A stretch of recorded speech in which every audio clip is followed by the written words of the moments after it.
The Civil War in the United States by Karl Marx. Articles from the New York Daily Tribune, 1861 to 1862. Number 1. The American Question in England. London, September 18, 1861. Mrs. Beecher Stowe's letter to Lord Shaftesbury, whatever its intrinsic merit may be, has done a great deal of good by forcing the anti-northern organs of the London press to speak out and lay before the general public the ostensible reasons for their hostile tone against the North and their ill-concealed sympathies with the South, which looks rather strange on the part of people affecting an utter horror of slavery. Their first main grievance is that the present American war is, quote, not one for the abolition of slavery, and that, therefore, the high-minded Britisher used to undertake wars of his own and interest himself in other people's wars only on the basis of, quote, broad humanitarian principles, cannot be expected to feel any sympathy with his northern cousins. In the first place, says the economist, the assumption that the quarrel between the North and the South is a quarrel between Negro freedom on the one side and Negro slavery on the other is as impudent as it is untrue. The North, says the Saturday Review, does not proclaim abolition, and never pretended to fight for anti-slavery. The North has not hoisted for its oriflamme the sacred symbol of justice to the Negro. Its cri de guerre is not unconditional abolition. If, says the Examiner, we have been deceived about the real significance of the sublime movement, who but the Federalists themselves have to answer for the deception? Now, in the first instance, the premise must be conceded. The war has not been undertaken with a view to put down slavery, and the United States authorities themselves have taken the greatest pains to protest against any such idea. But then, it ought to be remembered that it was not the North, but the South, which undertook this war, the former acting only on the defense. If it be true that the North, after long hesitations and an exhibition of forbearance unknown in the annals of European history, drew at last the sword, not for crushing slavery, but for saving the Union, the South, on its part, inaugurated the war by loudly proclaiming, quote, the peculiar institution as the only and main end of the rebellion. It confessed to fight for the liberty of enslaving other people, a liberty which, despite the northern protests, it asserted to be put in danger by the victory of the Republican Party and the election of Mr. Lincoln to the presidential chair. The Confederate Congress boasted that its newfangled Constitution, as distinguished from the Constitution of the Washingtons, Jeffersons, and Adamses, had recognized for the first time slavery as a thing good in itself, a bulwark of civilization and a divine institution. If the North professed to fight but for the Union, the South gloried in rebellion for the supremacy of slavery. If anti-slavery and idealistic England felt not attracted by the profession of the North, how came it to pass that it was not violently repulsed by the cynical confessions of the South? The Saturday Review helps itself out of this ugly dilemma by disbelieving the declarations of the seceders themselves. It sees deeper than this, and discovers, quote, that slavery had very little to do with secession, the declarations of Jeff Davis and company, on the contrary, being mere, quote, conventionalisms, with about as much meaning as the conventionalism about violated altars and desecrated hearths, which always occur in such proclamations. The staple of argument on the part of the anti-North papers is very scanty, and throughout all of them we find almost the same sentences recurring, like the formulas of a mathematical series, at certain intervals, with very little art of variation or combination.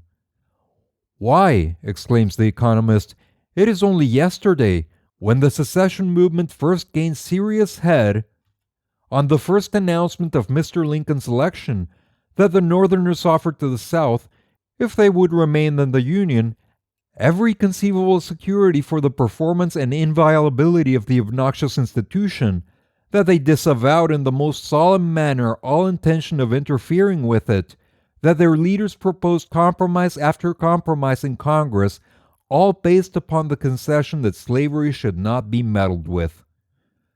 How happens it, says the Examiner, that the North was ready to compromise matters by the largest concessions to the South as to slavery?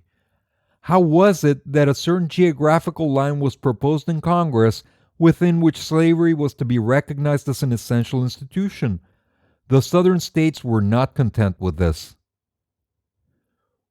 What the Economist and the Examiner had to ask was not only why the Crittenden and other compromise measures were proposed in Congress, but why they were not passed.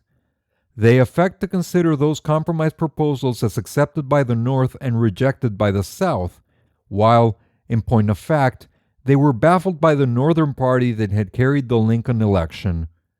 Proposals never matured into resolutions, but always remaining in the embryo of pia desideria, the South had, of course, never any occasion either of rejecting or acquiescing. We come nearer to the pith of the question by the following remark of the Examiner. Mrs. Stowe says, "The slave party, finding they could no longer use the Union for their purposes, resolved to destroy it.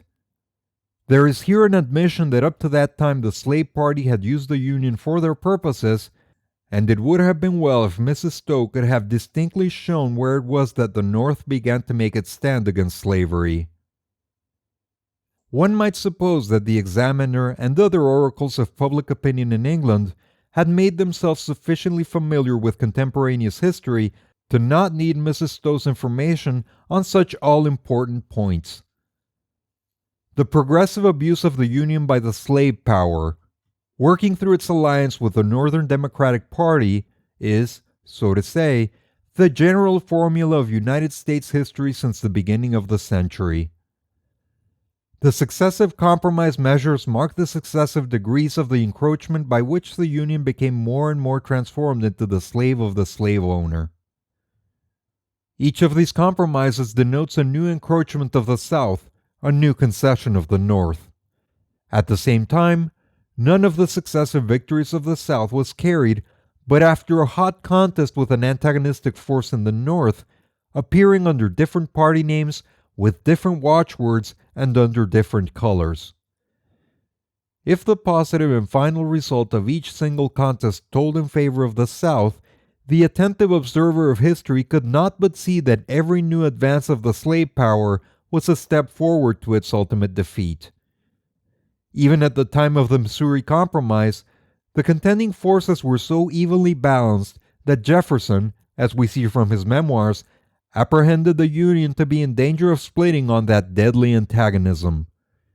The encroachments of the slaveholding power reached their maximum point when, by the Kansas-Nebraska Bill, for the first time in the history of the United States, as Mr. Douglas himself confessed, every legal barrier to the diffusion of slavery within the United States was broken down, when afterward, a Northern candidate bought his presidential nomination by pledging the Union to conquer or purchase in Cuba a new field of dominion for the slaveholder. When later on, by the Dred Scott decision, diffusion of slavery by the federal power was proclaimed as the law of the American Constitution, and lastly, when the African slave trade was de facto reopened on a larger scale than during the times of its legal existence.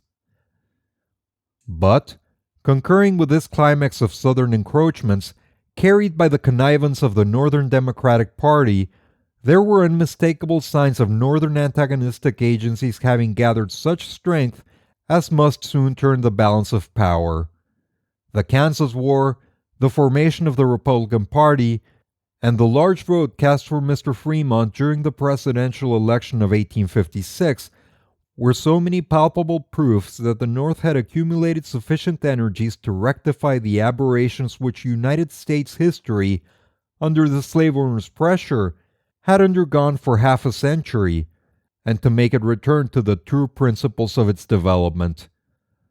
Apart from these political phenomena, there was one broad statistical and economical fact indicating that the abuse of the federal union by the slave interest had approached the point from which it would have to recede forcibly or de bonne grâce. The fact was the growth of the Northwest, the immense strides its population had made from 1850 to 1860, and the new and reinvigorating influence it could not but bear on the destinies of the United States. Now, was all this a secret chapter of history? Was, quote, the admission of Mrs. Beecher Stowe wanted to reveal to the Examiner and the other political illuminati of the London press the carefully hidden truth that, quote, up to that time the slave party had used the Union for their purposes? Is it the fault of the American North that the English pressmen were taken quite unawares by the violent clash of the antagonistic forces, the friction of which was the moving power of its history for half a century? Is it the fault of the Americans that the English press mistake for the fanciful crochet hatched in a single day what was in reality the matured result of long years of struggle? The very fact that the formation and the progress of the Republican Party in America have hardly been noticed by the London press speaks volumes as to the hollowness of its anti-slavery tirades.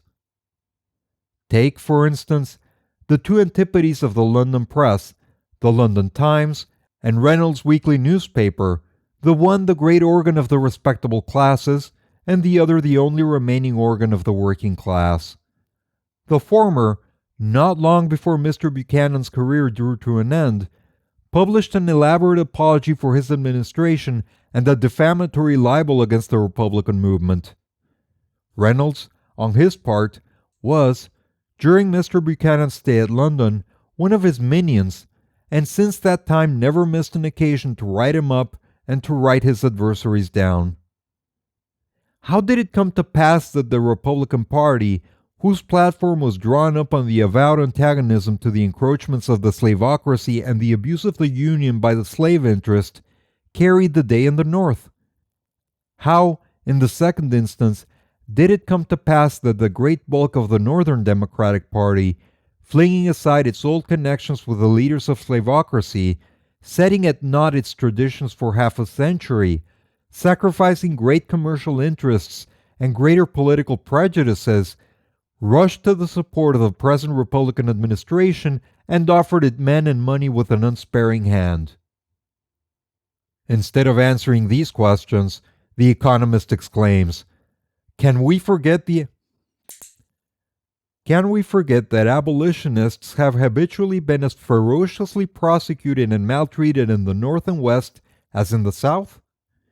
Can it be denied that the testiness and half-heartedness, not to say insincerity, of the government at Washington have for years supplied the chief impediment which has thwarted our efforts in the effectual suppression of the slave trade on the coast of Africa, while a vast proportion of the clippers actually engaged in the trade have been built with northern capital, owned by northern merchants, and manned by northern seamen? This is, in fact, a masterly piece of logic. Anti-slavery England cannot sympathize with the North breaking down the withering influence of slavocracy because she cannot forget that the North, while bound by that influence, supported the slave trade, mobbed the abolitionists, and had its democratic institutions tainted by the slave drivers' prejudices. She cannot sympathize with Mr. Lincoln's administration because she had to find fault with Mr. Buchanan's administration. She must needs sullenly cavil at the present movement of the Northern Resurrection, cheer up the Northern sympathizers with the slave trade, branded in the Republican platform, and coquet with the Southern slavocracy setting up an empire of its own, because she cannot forget that the North of yesterday was not the North of today. The necessity of justifying its attitude by such pettifogging Old Bailey pleas proves more than anything else that the anti-northern part of the English press is instigated by hidden motives, too mean and dastardly to be openly avowed. As it is one of its pet maneuvers to taunt the present Republican administration with the doings of its pro-slavery predecessors, so it tries hard to persuade the English people that the New York Herald ought to be considered the only authentic expositor of Northern opinion. The London Times having given out the cue in this direction, The servum pecus of the other anti-northern organs, great and small, persist in beating the same bush. So says the Economist, quote, "In the light of the strife, New York papers and New York politicians were not wanting who exhorted the combatants, now that they had large armies in the field, to employ them, not against each other, but against Great Britain, to compromise the internal quarrel, the slave question included, and invade the British territory without notice and with overwhelming force." The Economist knows perfectly well that the New York Herald's efforts, which were eagerly supported by the London Times, at embroiling the United States into a war with England, only intended securing the success of secession and thwarting the movement of Northern regeneration.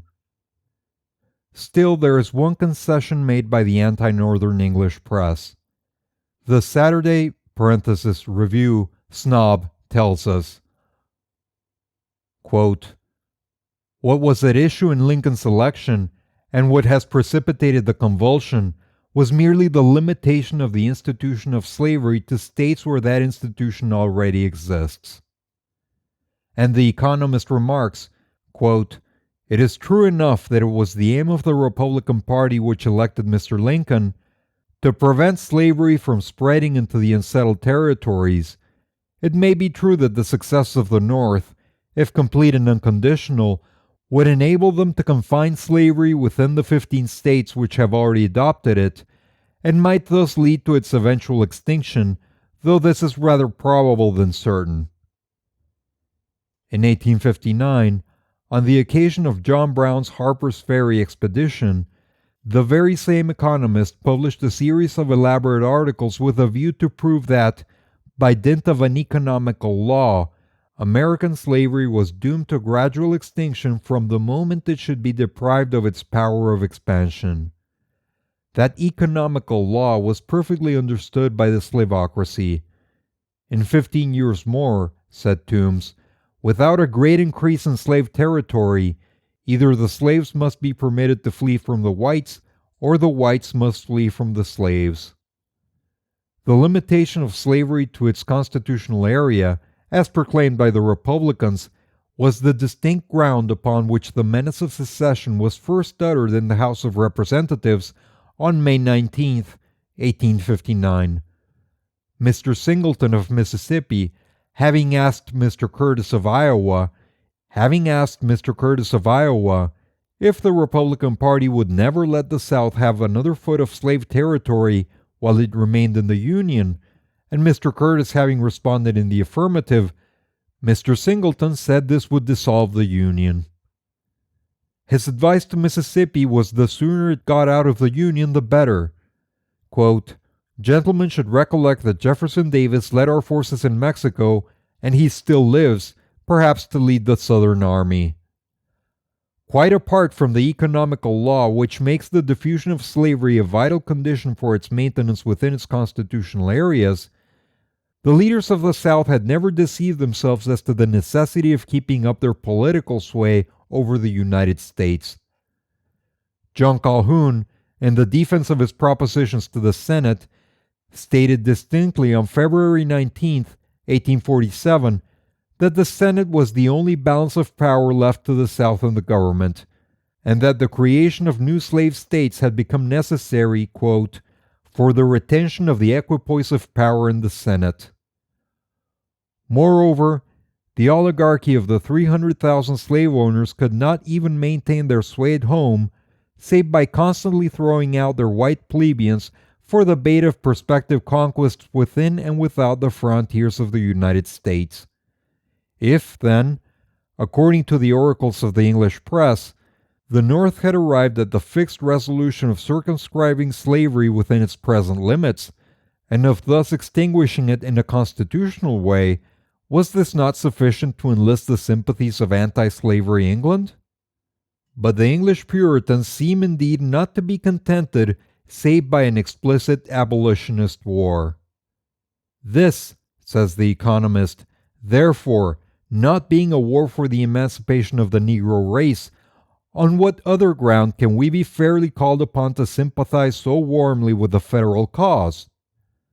There was a time, says the Examiner, when our sympathies were with the North, thinking that it was really in earnest in making a stand against the encroachments of the slave states and in adopting emancipation as a measure of justice to the black race.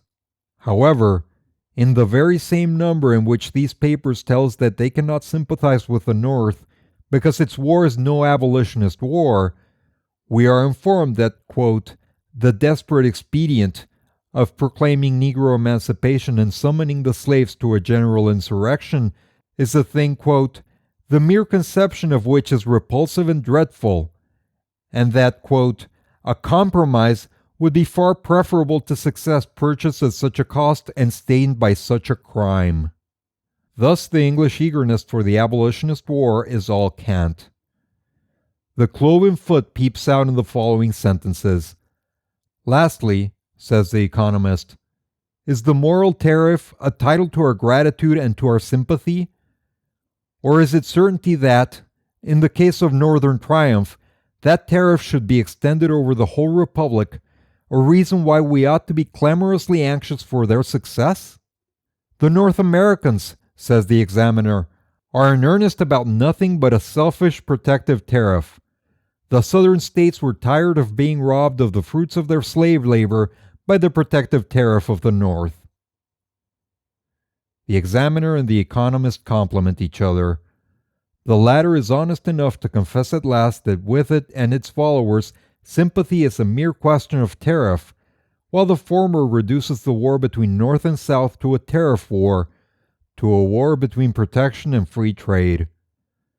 The Examiner is perhaps not aware that even the South Carolina nullifiers of 1832, as General Jackson testified, used protection only as a pretext for secession.